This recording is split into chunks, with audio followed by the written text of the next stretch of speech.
हिंदू राष्ट्र हुआ करते थे 13 देश, लेकिन आज हिंदू धर्म का यहाँ नामो निशान नहीं है।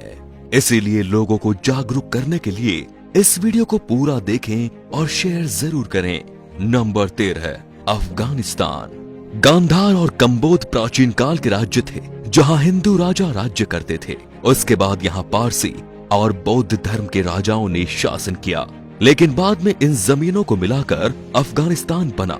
इस देश ने अपना राष्ट्र धर्म इस्लाम बना लिया और अफगानिस्तान में आज तक लोग कभी खुश नहीं रह पाए हैं।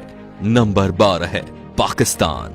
साल 1947 में पहले भारत का ही हिस्सा था और सिंध के नाम से जाना जाता था, लेकिन बाद में ये अलग देश बना जिसमें पंजाब, मुल्तान, पेशावर, बलूचिस्तान आदि भाग मिले। पाकिस्तान ने अपने देश का धर्म इस्लाम रखा। आज भारत का सबसे बड़ा दुश्मन यही है और आतंक की फैक्ट्री चलाता है। नंबर 11 है बांग्लादेश। साल 1947 में भारत के विभाजन के बाद बंगाल से कटकर पूर्वी पाकिस्तान बना। 1949 में आवामी लीग की स्थापना हुई। इसका उद्देश्य पूर्वी पाकिस्तान को संयुक्ता दिलाना था। 1971 शेख मुजीब और अवामी लीग ने 26 मार्च को स्वतंत्रता की घोषणा कर दी और नए देश का नाम रखा बांग्लादेश।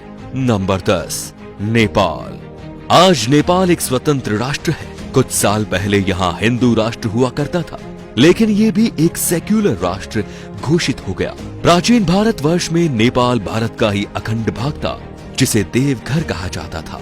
इसी देश में भगवान श्री राम की पत्नी सीता, जिनका जन्म स्थल मिथिला में स्थित है। नंबर 9, भूटान। प्राकृतिक सुंदरता से भरपूर भूटान भी कभी भारतीय महाजनपदों के अंतर्गत एक जनपद था और अखंड भारतवर्ष का हिस्सा था। भूटान संस्कृत के शब्द भूतान से बना शब्द है। नंबर 8, तिब्बत। तिब्बत को ट्राइविस्टम कहा जाता था, जहां ऋषिका और तुषाराम नामक राज्य थे। आज चीन द्वारा कब्जा किया हुआ ये देश भी भारतवर्ष का अभिन्न अंग था। तिब्बत में पहले हिंदू, फिर बाद में बौद्ध धर्म का प्रचार हुआ और ये बौद्धों का प्रमुख केंद्र भी बन गया। Number 7, Myanmar. म्यांमार को प्राचीन भारतवर्ष में ब्रह्मदेव के नाम से जाना जाता था। ये देश प्राचीन काल से ही भारत का ही उपनिवेशक रहा है। हालांकि मुस्लिम शासन काल में म्यांमार शेष भारत से कटा रहा और यहाँ पर स्वतंत्र राज्य सत्ताएं कायम हो गई। नंबर 6, श्रीलंका। श्रीलंका भारतीय उपमहाद्वीप के दक्षिण में हिंद महासागर में स्थित एक बड़ा महाद्वीप है। ये भारत के चोल और पांड जनपद के अंतर्गत आता था। कालांतर में यहाँ के सिंघल राजा ने बौद्ध धर्म अपनाकर इसे राज्य धर्म घोषित कर दिया और आज श्रीलंका भारत से अलग है। Number 5, Malaysia. मलय प्राय द्वीप का दक्षिणी भाग मलेशिया देश के नाम से जाना जाता है। इसके उत्तर में थाईलैंड, पूर्व में चीन का सागर और दक्षिण और पश्चिम में मलक्का का जलडमरू मध्य है। उत्तर मलेशिया के बुजांग घाटी तथा मरबाक के समुद्र किनारे के पास पुराने समय के अनेक हिंदू तथा बौद्ध मंदिर आज भी है। मलेशिया अंग्रेजों के गुलामी से 1957 में मुक्त हुआ। वहां पहाड़ी पर बटुकेश्वर का मंदिर है, जिसे बातू गुफा मंदिर कहते हैं। पहाड़ी पर कुछ प्राचीन गुफाएं भी हैं। आपको बता दें कि मलेशिया फिलहाल एक मुस्लिम राष्ट्र है। Number 4, Singapore. प्राचीन काल में भारत के इस हिस्से का नाम सिंहपुर था, जो आज सिंगापुर हो गया है। बाद में 9 अगस्त 1965 को अंग्रेजों ने सिंगापुर को स्वतंत्र और एक गणतंत्र देश बना दिया। Number 3, Thailand.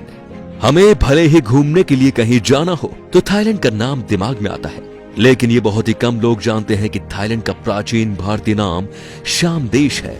प्राचीन काल में यहाँ हिंदू और बौद्ध धर्म और संस्कृति का एक साथ प्रचलन था, लेकिन अब ये एक बौद्ध राष्ट्र है।